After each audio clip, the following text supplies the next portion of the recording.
All right, Jason Hetland here with the Rodeo Roundup, brought to you by ForTheRide.com. Very special guest here at the Heroes and Legends Reunion Tour, Cody Lambet, Director of PBR Livestock. Thank you for visiting with us. Well, thanks for having me. Awesome. Well, it has been such a great year in the bull stock. We've got the retirement of Chicken on a Chain. We've got one heck of a World Finals race between Asteroid and Bushwhacker. And you have the tough job of deciding every single bull that comes here. Tell us a little bit what you watch for throughout the year. Well, to make it simple, it's just the bulls, if they do ride them, the ones they'll get the highest scores on when they do ride them, because eventually they're going to ride them all. Bushwhacker and Asteroid, those kind of bulls make it easy for you because they're automatic. You know they're going to be at the finals. It's the last 20 to 30 bulls that make the list. There's about 300 of them that are just alike, and they're all worthy of being here, but you only got so much room on the bus.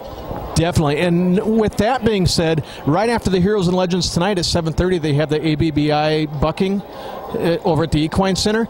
Do some of those bulls get brought back for performance throughout the 2012 World Finals? These are the backseat buckers, the bulls that people had an opportunity to buy into, to buy a bull, but you don't have to take care of him. The ABBI takes care of him, and the winner wins a $250,000.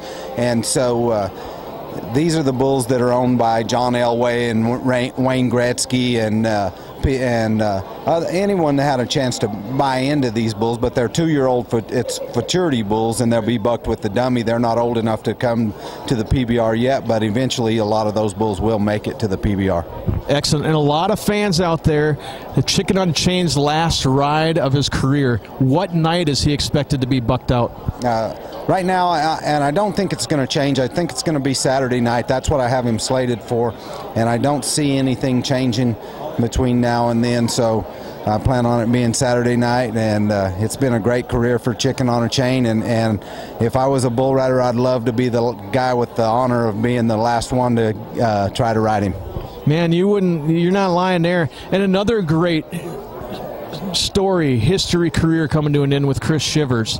A lot of great 90-point rides we've seen throughout the year, all the Chris Shiver highlights and everything else. I know you're part of the livestock end of it, but man, you've got to have some great memories of Chris Shivers. Yeah, and there are so many of them. There in the 90-point rides, there's 94 scores, 90 points and above.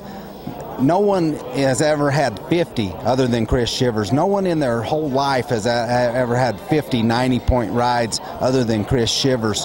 And then on top of that, he's had probably another couple hundred that have been 88 and 89 points that were almost there. And there's so many things that I think about. I think about the first time I saw him when he looked like he was 9 years old, and he was 18 actually, and he had just turned 18 at Uvalde, Texas at a Touring Pro event, and he won the event. And I thought that surely he was somebody's kid. I thought his dad was probably entered in that event, and he won that event, and you could tell the first time you saw him that he's going to be the world champion. And there's only 2 guys that I've ever seen that I've really thought that about, and it's Chris Shivers and Justin McBride.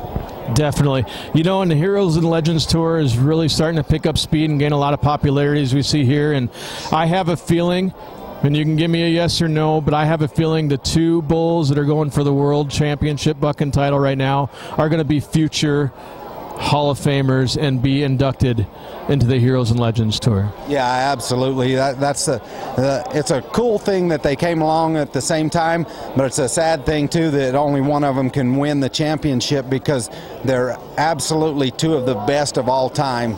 The Bushwhacker and Asteroid are the very best bulls today, and they'd fit in against the very best bulls of any time. I'm talking Red Rock, Cowtown, Little Yellow Jacket, Dillinger. It doesn't matter. They're as good as any bull of any era, but there's 2 of them that are just equal right now. Definitely. Ladies and gentlemen, this is Jason Hetland with the Rodeo Roundup with ForTheRide.com. Thank you so much for visiting with us, Cody.